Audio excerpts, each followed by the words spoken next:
Განვაგრძობთ რადიო იმედის პირდაპირ ეთერში მუშაობას და ახლა რადიო იმედის სტუდიაში ჩვენ ბატონ ზურაბ ქადაგიძეს ხალხის ძალის დეპუტატს მასპინძლობთ. გამარჯობა, მადლობა სტუმრობისთვის. გამარჯობა, მადლობა მოწვევისთვის, მივესალმები მსმენელს. ზურაბ, სანქციების საკითხი, რომელიც ჩვენ ბრიტანეთის მთავრობის გადაწყვეტილების სახით ვიხილეთ, უკვე მეორე დღეა აქტიური განხილვის საგანია. პოლიტიკური შეფასებები ცხადი ამ ყველაფერს მოყვა და პირველ რიგში დავიწყოთ თქვენი პირადი შეფასებით, როგორ უყურებთ ამ ფაქტს, ამ მოვლენას და ასევე როგორ ფიქრობთ, რა შეიძლება იყოს მისი გრძელვადიანი მიზანი? პირველ რიგში ჩვენ ხომ იქიდან და გამოვიდეთ, რომ ნებისმიერი სანქციას სამართლებრივი საფუძველი აქვს, ზოგადად. мотивациაზე შემდეგ ვისაუბროთ. კი ბატონო. და როდესაც საუბრობთ ბრიტანეთზე, ეს რაღაცა აქმის დონეზე ეს არის სამართლებრივი სახელმწიფოს პედესტალზე მდგომი ქვეყანა და როდესაც ვხედავთ მათ გადაწყვეტილებას და მათ მიღებულ შეიძლება ითქვას მოქმედებას, ხომ? იდეაში ეს აქმა გვენგრევა ხოლმე. ძალიან მარტივი მაგალითი შემიძლია მოგიყვანოთ. ბრიტანეთი ითვლება ევროპის ერთ-ერთ წამყვან ქვეყნად და თანამედროვე ევროპის ერთ-ერთ შემოქმედად. ბრიტანეთი ითვლება ადამიანის უფლებათა ევროპული კონვენციის მთავარ მედროშედ და საოცრებაო. ბრიტანეთმა თავის გადაწყვეტილებით შეიძლება ითქვას ადამიანის უფლებათა ევროპული კონვენციის რიგი კი არა თითქმის მთელი დებულებები დაარღვია. მე ბევრს არ მოვიყვან, მე ერთი მაგალითი შემიძლია მოგიყვანოთ, ეს არის მუხლი მე-6. პირის ან ორგანიზაციის წინააღმდეგ მიღებული სანქცია უნდა ეფუძნებოდეს სამართლიან გამჭვირვალე და გასაჩივრებად პროცედურას. მედიის დასანქცირება მოსმენის და ეფექტიანი სამართლებრივი დაცვის გარეშე არღვევს ამ მუხლს. აღარ ვსაუბრობ მე-10, მე-14, მე-16, მე-18. ეს არის მთელი კონვენციის აბსოლუტურად შეიძლება ვთქვათ, სოფლიო საერთაშორისო სამართლებრივ წესრიგზე თავზე გადახევის მცდელობა. ეს ფაქტი, რაც არის. ეხლა მოტივი, რაზეც ვსაუბრობთ ჩვენ, ხომ? დიდი ბრიტანეთი გახლავთ ის ქვეყანა, რომელიც არის სამწუხაროდ რიგი მიზეზებიდან გამომდინარე, ირიბად თუ პირდაპირ ომის მხარე. მე რა მაძლევს ამ განცხადების საფუძველს? ბრიტანეთის პრემიერი ბორის ჯონსონი, დიახ, მის კისერზეა ზუსტად 22 წელს ჩაშლილი სამშვიდობო სტამბულის სამშვიდობო მოლაპარაკება, შედეგადაც დიდი ალბათობით მთელი მსოფლიო ველოდებოდით, რომ ზელენსკის და პუტინის შორის მოხდებოდა გარკვეული შეთანხმება. თუნდაც დროებით, მაგრამ ძალიან ახლოს ჩანდა ეს შესაძლებლობა. კი ბატონო, დროებით, შესაძლებლობა, შეხვედრა და შეხვედრაზე არ არის საუბარი აქ. ბორის ჯონსონი ჩავიდა უკაცრავად ამ სიტყვას თავპირისპრევით კიევში და პირდაპირ გამობრძანდა ბატონი ზელენსკი და თქვა, რომ არანაირი მოლაპარაკება არ იქნება და წაუყენა ულტიმატუმი რუსეთის ფედერაციას. ამიტომ ვსაუბრობ მე, რომ ომის მხარე და ინტერესებული მხარე არის ბრიტანეთი და ჩვენ ახლანდელი თუნდაც ამერიკის შეერთებული შტატების შეცვლილი რიტორიკიდან გამომდინარე, ჩვენ ხედავთ, რომ ბოლო პერიოდში ბრიტანეთი, საფრანგეთი, ბატონი მერციც უკვე გამოდიან და ნახეთ შეცვლილი რიტორიკა აქვს და საუბრობენ არა აუცილებელ დასრულებაზე ომის, არამედ იმაზე, რომ რუსეთმა სტრატეგიული დამარცხება იწვნია და აუცილებელი, საუბრობენ ესე ირიბათაც კი საუბრობენ იმაზე, რომ თუ კი ვთქვათ, მოხდება რაიმე შეთანხმება, აუცილებელია, რომ უკრაინაში ევროპული კონტინგენტი ჯარის სახით იყოს წარმოდგენილი. ანუ ყველა მათი განცხადება, ყველა მათი მოქმედება ადასტურებს იმას, რომ ბრიტანეთი არის ომის მხარე, გარკვეული მხარე. ირიბად, მაგრამ ერთ-ერთი მხარე, ხომ?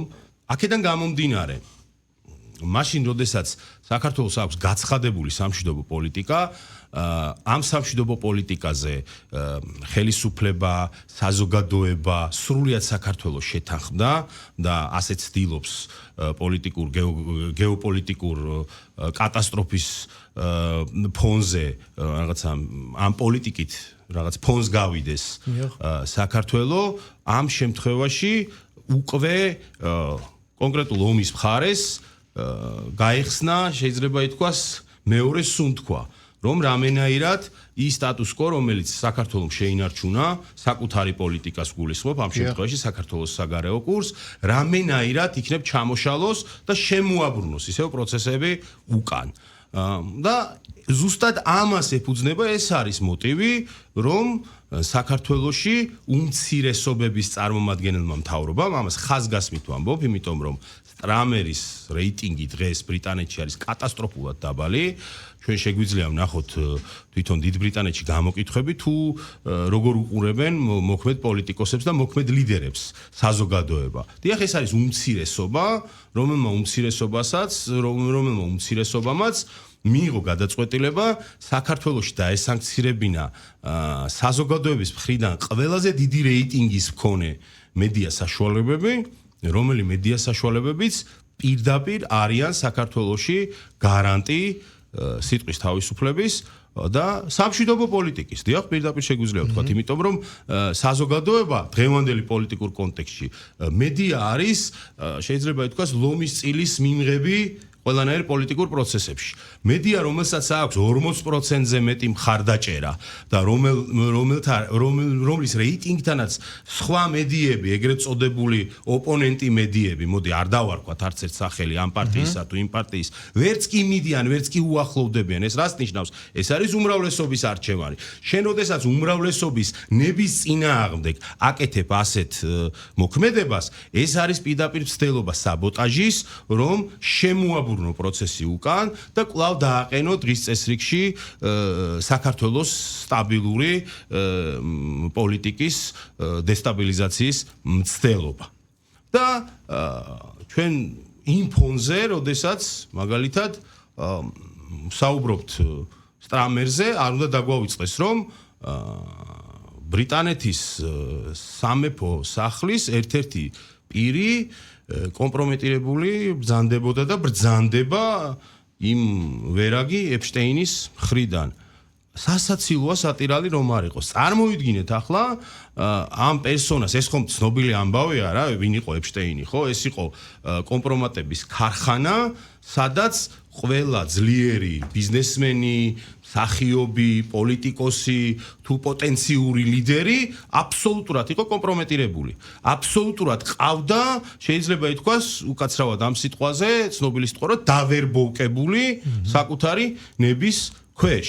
და პრინცი ძმა და წარმომადგენელი სამეფო სახლის ერთ-ერთი ასეთი ადამიანი. ჩვენ ვსაუბრობთ ამ ქვეყანაზე, ამიტომ დავიწყე მე კონვენციების მაგალითად მოყვანა, რომ ქვეყანას, რომელსაც ჩვენ ვამბობთ, საერთოდ შემხებლობა დღევანდელი მოცემულობით, დღევანდელი მთავრობით, დიდ ბრიტანეთს საერთოდ არ აქვს შემხებლობა არანაირ საერთაშორისო სამართალთან, იმიტომ რომ კიდევ ერთხელ გავიმეორებ, მხოლოდ ერთი მუხლი, მეექვსე მუხლი შეგვიძლია მოვიყვანოთ კონვენციის, რომელიც ისე დაარღვია, რომ არავისთვის არაფერი უკითხავს და სხვა მუხლებზე არ არის საუბარი და მეორე არის ომის მხარე და მესამე არის მისი ლიდერები განულებული რეიტინგით, ხოლო მათი სიმბოლური ლიდერი, აქ ვსაუბრობ მე სამეფო სახლს, ერთ-ერთი წევრი არის კომპრომეტირებული. რაზე ვსაუბრობთ? შეიძლება ითქვას, ქვეყანამ დაასანქცირა საქართველოში ყველაზე ძლიერი რეიტინგით მედია საშუალებები. ეს არის პირდაპირ შეგვიძლია ცალსახად ვთქვათ, რომ ეს არ არის არანაირ უკრაინასთან, არანაირ ჰიბრიდულ ომთან და რაღაც რუსულ ნარატივთან, ეს არის პირდაპირ ქართველი ხალხის ნების წინააღმდეგ ჩადენილი აქტი. ახლა ჩვენ შეგვიძლია დავარქვათ ის, რომ BBC-ს გამო გააკეთა ეს, თუ ჩვენ ძალიან ისე დაბალ დონეზე დავხურდავდებით, რატომ გააკეთა ეს, რისთვის გააკეთა? ფაქტი ერთია და მოცემულობა ეს არის, რომ არის ომის მხარე, არის კომპრომეტირებული, არის უმცირესობა საკუთარი პოლიტიკური ვითარებიდან გამომდინარე და ეს უმცირესობა ასანქცირებს საქართველოში ყველაზე რეიტინგულ არს. იმისათვის, რომ ის სტატუს კო, რაც საზოგადოებასთან ერთად ქართულმა სახელმწიფომ შექმნა საკუთარი საგარეო პოლიტიკას გულისხმობ, რომ რამენაირად ჩამოიშალოს და შემოაბრუნოს პროცესში კვლავ შიდა დესტაბილიზაცია, რაც შიდა დესტაბილიზაციის შემდეგ, რევოლუციური სცენარების შემდეგ, დიდი ალბათობით კონფრონტაციულ პროცესებში გადაიზრდება ჩვენ ოკუპანტ მეზობელთან და შესაბამისად გაიხსნება ის მეორე ფრონტი, რაც ასე ძალიან უნდათ 4 წლის წინ. ასე რომ საზოგადოებას მინდა მივმართო, მეგობრებო, ის საშინელი გეგმა დღის წესრიგიდან არ მოხსნილა და ამ ორმა დღემ ძალიან კარგად აჩვენა ეს ყველაფერი. პირიქით, ახლა სხვა გზით ჰიბრიდულად გვერდიდან მოვლითი გზით, რომ შიდა დაპირისპირება გამოიწვიონ, ახლა უკვე ღიად არ საუბრობენ, მაგრამ გვერდიდან უვლიან პროცესებს, ამიტომ გვმართებს ძალიან სერიოზული დაფიქრება ჩვენს გადაწყვეტილებებში, ჩვენს განცხადებებში, მოქმედებებში და შესაბამისად სახელმწიფოებრივი გადაწყვეტილებების კვალდაკვალ უნდა იმოქმედოს ყველამ ნებისმიერმა აქტორმა, დაწყებულმა ჟურნალისტიდან დამთავრებული პოლიტიკოსით. რაც შეეხება თქვენ ნახსენებ მიზეს ფორმალურს თუ მორალურ ნაწილს ამ თვალსაზრისით ხო მოლოდინი კვლავ არის რომ კიდევ განმარტებები გაკეთდება თუმცა საელჩოსგან ისევ არაფერი მოგვისმენია და საინტერესო დეტალი იყო გუშინ როდესაც საგარეო საქმეთა სამინისტროში საქართველოში ბრიტანეთის ელჩი იქნა დაბარებული და შეხვედრის შემდეგ მხოლოდ მინისტრი გამოვიდა მედიასთან და მან ისაუბრა და ელჩმა ისევე უკომენტაროდ დატოვა შენობა საგარეო საქმეთა სამინისტროში როგორც უკომენტაროდ მივიდა და არა ცენტრალური შესასვლელითანაც თან და ჩვენ ამ დრომდე თქვათ თუნდაც მოლოდინი იყო რომ გასაგებია შეიძლება რაღაცა ლოგიკით თუნდაც დიპლომატია და უნდა ჩამოყალიბდეს მის ყოველ სიტყვას მნიშვნელობა აქვს და ასე შემდეგ შეიძლება შეგნებულად არ გააკეთა იქ განცხადება მაგრამ შემდეგ იყო მოლოდინი რომ თუნდაც განცხადება გავრცელდებოდა საელჩოს მხრიდან დამატებითი განმარტება იქნებოდა ამ დრომდე ისევ არაფერი არ ისმის დამატებითი და მარტო ეს სუსტი არგუმენტები ისმის კვლავაც მიზეზად ამ სანქციებისა. თქვენ როგორ ფიქრობთ, რა შეიძლება ამის მიზეზი იყოს, ან ელოდებით თუ არა რაიმე ტიპის განმარტებებს თუ გონიათ რომ ასევე დარჩება?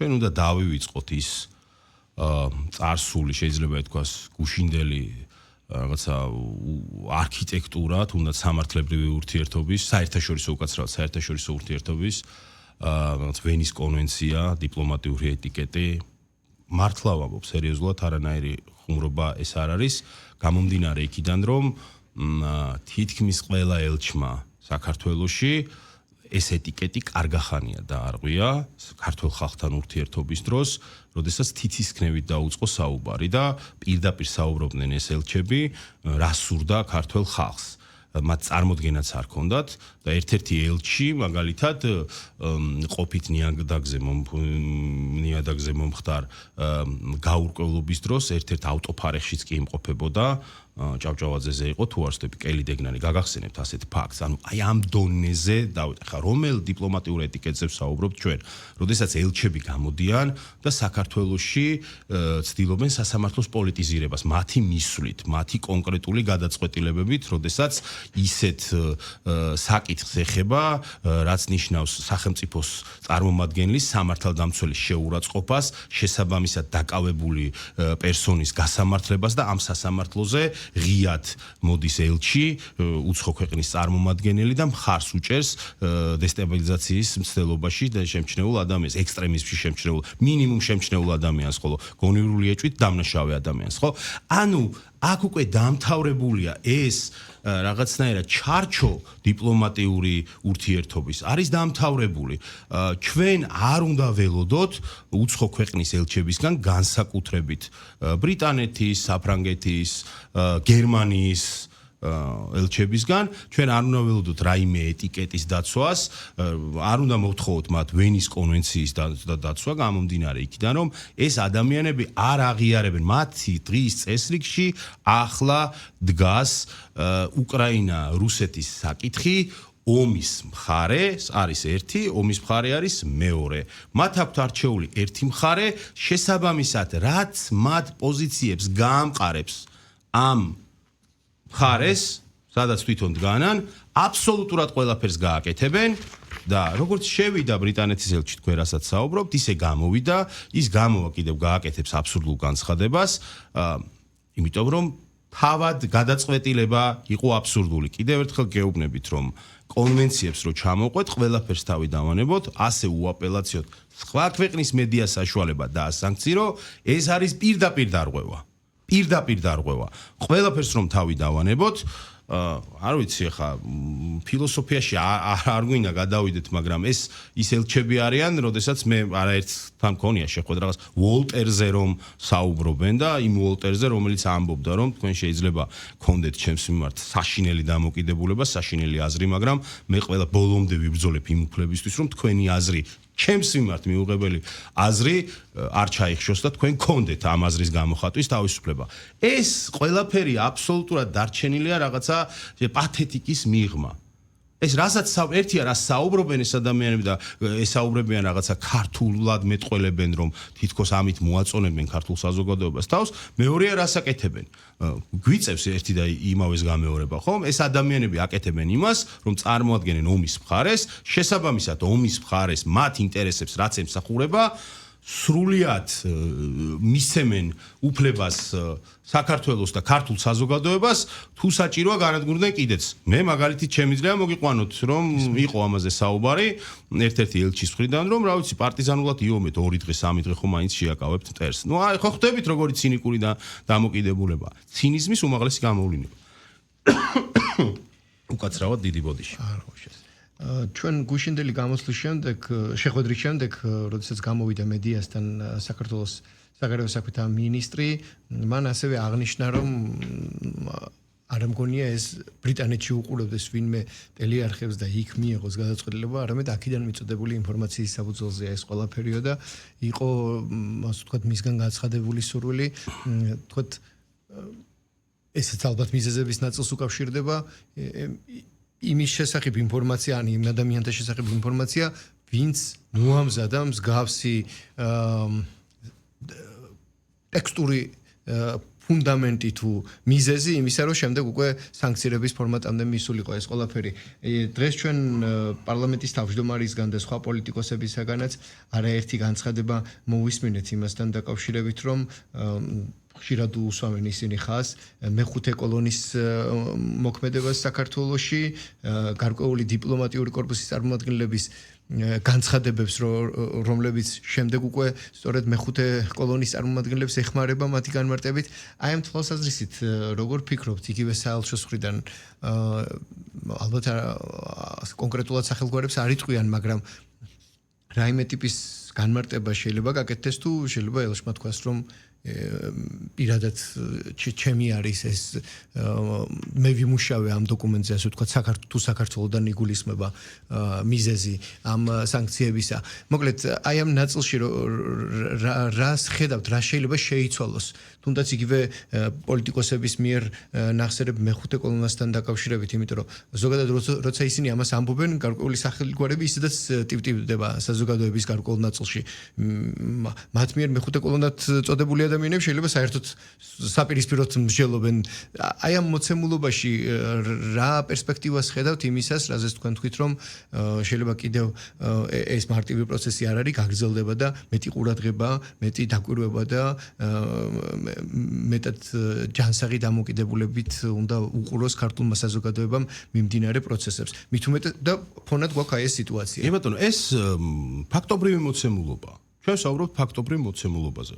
ჩვენ უნდა გავიხსენოთ, როდესაც საუბრობთ მეხუთე კოლონაზე. ამ მეხუთე კოლონაზე მე მაგალითად საუბრობდი 2013 წლის შემდეგ. როდესაც ღიად ორგანიზაციით ფიზიკურად, როგორც ერთი სუბიექტი გადაცემაში ვიქნებოდი, თუ რაიმე საშუალება მომეცემოდა, თქვა საზოგადოებისთვის მიმეწვინა ჩემი ხმა, ყოველთვის საუბრობდი, რომ საქართველოში არსებობდა NGO კლასტერი, ეგრეთ წოდებული სოროსის სინდიკატი, რომელიც მიზან მიმართულად ყოველთვის ატარებდა უცხო ქვეყნის ან ქვეყნების პოლიტიკას საქართველოში. და ყოველთვის ვამბობდი, რომ ამ ადამიანების გაკარება არც ერთ სახელმწიფოებრივ პროცესთან არ შეიძლებოდა. არ შეიძლებოდა, იმიტომ რომ ეს ადამიანები იყვნენ მავნებლები. ძალიან შორს წაგვიყვანს ერთი ძალიან ისეთი მარტივი მაგალითი, როდესაც ხელისუფლება შეიძლება ითქვას აიძულეს არასამთავრობოებმა გაინადგურებინათ გარკვეული ფირები, გახსოვთ თქვენ? ეს რომ იყო იმის ალბათობა რომ ეს ფირები კი ბატონო ადამიანის უფლებებით აპელირებით და ასე შემდეგ ეს ფირები ცნობილი იყო რომ გატანილი ქონდა უკრაინაში ზოგიერთ ყოფილ წარმომადგენელს ყოფილ ჩინოვნიკს და შეიძლებოდა აღმოჩენილიყო საზოგადოებაში რაც შემდეგ აღმოჩნდა კიდევაც და თუ გახსოვთ პირველად რომ გამოვიდნენ მათ რა თქვეს რომ ჩვენო რაო ესო ხელისუფლების პრეროგატივაო ანუ ხელისუფლებას დაავალდებულეს რომ ის დიდი ალბათობით თქვათ ფაქტები, დოკუმენტაცია, საქმის მასალები, რომელიც თქვათ საქმეში უნდა ყოფილიყო და ამაზე აბსოლუტურად ყველაფერზე გამოძიება უნდა დაწყებულიყო, იმიტომ რომ მნიშვნელობა არ აქვს ეს პირადი კადრი იყო თუ არა პირადი კადრი, იმიტომ რომ დანაშაული იყო ძალიან დიდი მასშტაბური. ეხლა ხო ამბობენ მაგას რომ მხოლოდ პირადი კადრები გავასაჯ, რას ნიშნავს? ეგ პირადი კადრები გამოაქვეყნეს დიდი ალბათობით მაღალ ჩინოსნებმა, ყოფილმა მაღალ ჩინოსნებმა უკრაინიდან რომ აიტვირთა, ხო გახსოვთ რა ამბავი მოყვა ამას, ხო? ესენი გაანადგურებინს. ნუ მე ერთი მაგალითი მოვიყვანე. მეორე მაგალითი შემიძლია მოვიყვანე, როდესაც ბატონმა ბიძინა ივანიშვილმა მორატორიუმი გამოაცხადა იმაზე სასოფლო მიწებზე, როგორც კი მოვიდა, მაგრამ კანონმდებლობაში იყო ხარვეზი, შესაბამისად საკონსტიტუციო ეს მორატორიუმი შეაჩერებინა, ანუ წარმოიდგინეთ, რის საფუძველზე, იცით? ეკაგიგაურის საფუძველზე. ამ შემთხვევაში ეკაგიგაური მისი ორგანიზაცია ბრძანდებოდა ერთ-ერთი თუ არ ვცდები უნგრელი თუ იტალიელი პერსონა იყო, რომელიც უჩიოდა საქართველოს, რომ აი ხვდებით, ანუ ყველა ნაბიჯზე NGO სექტორი, სოროსის სინდიკატი, ეს პრივილეგირებული წარმომადგენლები. მე ვსაუბრობ, ხო ხვდებით, დოტაციაზე მყოფ ქსელს 20-30 ორგანიზაცია, რომელიც ფარავდა აბსოლუტურად მთელ საქართველოს. ესენი იყვნენ მავნებლები 2013 წლიდან. ეს მავნებლები არ შეიცვლიდნენ ზნეს არც 2016 წელს, როდესაც დესანტივით რიგი მიზეზების გამო პოლიტიკაში იქნენ შემოყვანილნი, სხვადასხვა ფაქტის და სხვადასხვა მიზეზების გამო ესეც შორს აგვიყვანს ეს საუბარი. და არ შეიცვლიდნენ ზნეს, როდესაც 2022 წლიდან პირდაპირ ეგზისტენციალური საფრთხე შეექმნა საქართველოს ყოფნა არ ყოფნაზე იყო საუბარი და მაშინ გაორმაგებული ძალით უტევდნენ და საერთოდ ტექნიკურ მთავრობას და რას არ ითხოვდნენ ის ვიდმა მაგალითად PVT გააყალბა, რის საფუძველზეც რევოლუცია უნდათ მოეხდინათ და მან რა ქვია კელიდეგნანმა თურმე არ იცოდა ეს და ისვიდის რაღაცა ნომინალური თანამშრომელი შეეწირა შემდეგ ამ საკითხს. ანუ სად მივდივართ, რატომ ვეძებთ რაღაცა ბნელ ოთახში იმაზე შავკატას, აი რატომ ვეძებთ, ხო? აქ არის ხო, ამიტომ ფაქტობრივი მდგომარეობა. საქართველოში მოქმედებს მეხუთე კოლონა, რომლის ლეგიონიც და წარმომადგენლების და ავანგარდიც ყავს სოროსის სინდიკატის სახით. ეს ადამიანები ამზადებენ, ეს ადამიანები აგზავნიან, ეს ადამიანები ჩადიან ჯო ვილსონთან იქ ადგილობრივ ვთქვათ, სენატის მოსმენებზე, კონგრესის მოსმენებზე, არ ვიცი, 1000-ნაირი მოსმენებზე დადიან, გამოდიან ტელევიზიით და პირდაპირ საუბრობენ, რომ საქართველო უბედურ მდგომარეობაშია, რომ საქართველო ინგრევა, რომ ქვეყანა რუსეთის უკანა ეზოა. ოღონდ სინამდვილეში სხვა რამე ხდება. მსოფლიო ბანკი, საერთაშორისო ორგანიზაციები, საერთაშორისო კვლევითი ცენტრები საერთაშორისოს გულისხმობ. მე არ ვსაუბრობ საქსტატს, მე არ ვსაუბრობ ეროვნულ ბანკს საქართველოს. საერთაშორისო ორგანიზაციები გადახედეთ ბოლო კვლევებს და ბოლო მონაცემებს, ხო? დაწყებული ეკონომიკაზე აღარ ვსაუბრობ, რა პერსპექტივები და როგორ პირველ ადგილზეა საქართველოს ეკონომიკური პერსპექტივით და ზრდა შეუქცევად პროცესშია, ხო? გამჭირვალობის მართლობა, კორუფციის ინდექსი, დემოკრატიზაცია, რეგიონალიზაცია, აღსრულება, ტერორისტთან ბრძოლა, აბსოლუტურად თუ კი რაიმე ინდიკატორი არსებობს სერიოზული ცივილიზებული სახელმწიფოს არსისა აბსოლუტურად ყველგან წინ არის საქართველო და წინ არის ნატოს არაერთ ქვეყანაზე, ევროკავშირის არაერთ ქვეყანაზე, მე აღარ ვსაუბრობ მოლდოვა უკრაინაზე, ახლა მოლდოვა უკრაინა ეს არის აბსოლუტურად ფანტომური მოგონილი რაღაცა სიმბიოზი, თითქოს ესენი ქვეყნები არიან, ესენი ეს ორი ქვეყანა დოტაციაზე არსებული ქვეყანა, რომელიც წლიდან წლამდე რომ არ იყოს ევროპული ან დასავლური დახმარება, შეიძლება რუკაზეც აღარ არსებობდნენ, ხო? ანუ აბსოლუტურად ეს ადამიანები, რომლებიც ამ ყველაფერს აშავებენ ეს ადამიანები არიან მეხუთე კოლონა. ხოლო პოზიციონირება ახლა ტექნიკის საკითხია ახლა რომელიმე რიგი პოლიტიკოსი რო გამოვა და იგივეს გააჟღერებს რიგი პოლიტიკოსი კომუნიკაციაში დაეხმარება რომელიმე უკაცრავად სენატორთან ან კონგრესმენთან ისინიც იმ სქემის ნაწილი არიან თუმცა ბაზა შექმნეს 2000-იანი წლებიდან ამ ადამიანებმა როდესაც შეიძლება ითქვას რაღაცა სენივით მოედნენ საზოგადოებას წარმოიდგინეთ ხო ანუ 10 კაციანი ორგანიზაცია, რომელსაც მხოლოდ რესურსი გააჩნია საერთაშორისო დონორებისგან მიიღოს დაფინანსება, ლაპარაკობს უცხო ენაზე, ანგარიშვალდებულია უცხოელების მიმართ, გვესაუბრება ქართულ შიდა პოლიტიკაზე და აქვს ამბიცია, რომ წარმოადგენს ქართულ საზოგადოებას. ეს ხომ პარადოქსია, მაგრამ აღქმებით პროპაგანდისტული არხებით, ნაციონალური რეჟიმის მიერ რაღაცა ნარეცხი ტვინებზე ზემოქმედებით, ეს დაამკვიდრეს, ეს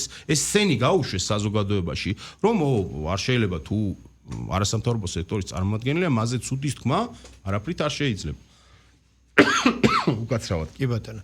ეს არის ის ბაზა, რომელიც არის გარკვეული საერთაშორისო აქტორების ხელში და შესაბამისად ახლა ისინი მოუმზადებენ არ ჭირდება ბრიტანეთის ელჩს ქართულში იმეცადინოს, უსმინოს იმედს, უყუროს პოზიტივის და შესაბამისად რაღაცა თვითონ გააკეთოს უკაცრავად ამ სიტყვაზე დანოსი თავის უფროსებთან, მას ყავს ჯიბის ორგანიზაციები, სოროსის სინდიკატი, რომელსაც მისცემს დავალებას, რომ ყველაფერი სისაძაგლე და სიბინძურე შეკრან ერთად შემდეგ გადათარგმნონ საერთაშორისო ენაზე, გადათარგმნონ ზოგი პროექტის სახით, ზოგი დანოსის სახით და ასე შემდეგ ის გამოართმევს და გააგზავნის. რა საჭირო ახლა ბრიტანეთის ელჩმა რომ ზედმეტად მას ხომ ყავს ქვეშევრდომები და დაქვემდებარებული პერსონები, რომელსაც ხელფას ამაში უხდიან. იდეაშია ეს არასამთავრობო სექტორი ხელფას ამაში იღებს, რომ უნდა მოამზადოს დოკუმენტაცია, რომელი დოკუმენტაციის საფუძველზე საქართველოზე ან კარგ სიტყვიან უცხოეთში ან ცუცუ. ხედავთ პარადოქსად ვართ. მეხუთე კოლონა კი არა, ჩვეულებრივი მოღალატეთა კოჰორტაა, რომელიც არის დაფინანსებული უცხოეთის მხრიდან და აბსოლუტურად ყველაფრის მკადრებლები არიან. მე გეტყვით თუნდაც 2 დღის ამბავს. ჩვეულებრივად ნებისმიერი მოქალაქე არის შოკირებული მათი დამოკიდებულებით, როგორ უხარიათ თავისუფალი მედიის დასანქცირება. როგორ ელოდებიან ვინმე თუ ხელფას ვერ აიღებს, როგორ ელოდებიან ვინმეს თუ გარკვეული ეკონომიკური პრობლემა შეექმნება, როგორ ელოდებიან რომ რამენაირად იმედის ვებგვერდი იმედი news.g აღარ ჩაირთოს. აი, წარმოიდგინეთ რა ადამიანებთან გვაქვს საქმე. ესენი არიან სახელი გვარით ქართველები, იდეაში და მოქმედებაში უსამშობლო ნეოლიბერალები, რომლებიც აბსოლუტურად არიან კონცენტრირებული იმაზე, რა დაუშავონ ამ ქვეყანას. მეხუთე კოლონა, რაც ბატონმა თავმჯდომარემ თქვა, მე მგონი, ხო? ბატონმა შალვამ თქვა, ეს არის ალბათ ყველაზე მსუბუქი იარლიყი მათ მიმართ. კიდევ ერთი თემა გუშინდელი სანქციების ფონზე კვლავ აქტუალური გახდა საუბარი ვიზო მიმოსვლის რეჟიმზე და ამასაც გამოეხმაურა თქვენ მიერ ნახსენები ბატონი შალვა პაპუაშვილი და აღნიშნა რომ ევროკავშირის ხელმძღვანელობაში ჩვეულებრივი შანტაჟიორები არიან და სწორედ ახლა აპელირება უვიზო რეჟიმის გაუქმებაზე მიმდინარეობს ისევ და ისევ სანქციების თემატიკის ფონზე. ეს როგორც ბერკეტი დიდი ხანია აქვს და ამას ამ თემატიკას ხან წამოწევენ თუ ხან წამოიწევა და ხან მინაულდება, მაგრამ ახლა ისევ განხილვისაგანი ხდება. ზემოქმედების აი ამ მექანიზმებს, რომლებმაც შეიძლება გამოიწვიოს საზოგადოებაში კიდევ უფრო დამატებითი ვნებათა ღელვა და ის პროცესები, რომლის ფონზეც ჩვენ ვაკვირდებით საქართველოს მთავრობისა და ევრობიუროკრატების პოლიტიკურ ურთიერთობას პერსპექტივას როგორ უყურებთ, რას ხედავთ?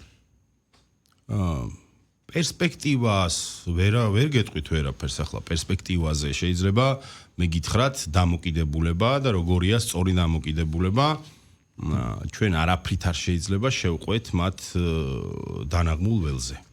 იმიტომ რომ რაღაცა ეს ჩათრევის პრინციპი, რომ ცოტა შემოდი ცოტა მოიწიე. შემდეგ ჩვენ თვითონ აგვაფეთქებს, რაც არაერთხელ გვინახავს საქართველოს უახლეს ისტორიაში, როგორ ჯერ ხელი მოითბეს, სალაპარაკო გაუჩნდათ, გეოპოლიტიკური გადალაგებები და საკუთარი ინტერესები გააცოცხლეს და შემდეგ ამას წინათ ერთ-ერთი თქვათ ცნობილი ნაციონალი ამბობდა მაგალითად ამას რომ ევროპელები პირდაპირ ეუბნებოდნენ მიშასო რომ ჩვენო პუტინს დაუპირდითო. ნუ ამ კონტექსტში ვსაუბრობ მე რომ არაერთხელ ვნახეთ.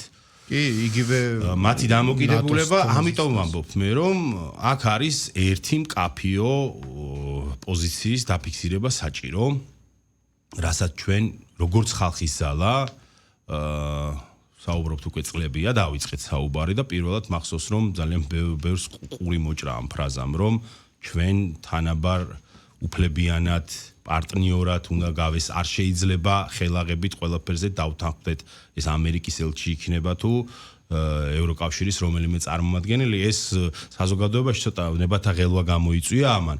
თუმცა შემდეგ ცხადი გახდა, რომ ხალხის ზალის ეს საგარეო თუნდაც რაღაცა ერთ-ერთი მიმართულება და ხისტი დამოკიდებულება იყო გადამწყვეტი, რასაც შემდეგ ხელისუფლების პოზიციაც დაემთხვა იდეაში და საერთო ჯამში გამოვიდა ის, რომ დღეს მაგალითად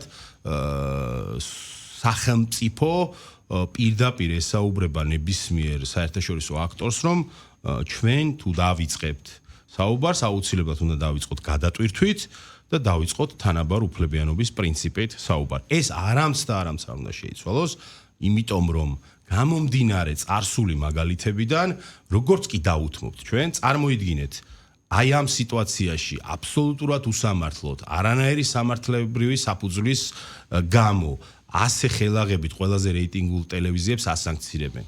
შენ ახლა ბრიტანეთს რომ რაიმე საერთაშორისო თვალსაზრისით დაუთმო ან იმისთვის, ან ამისთვის, წარმოიდგინე ის რა დღეში ჩაგაგდებს, როცა ამის საშუალება და ნება ექნება.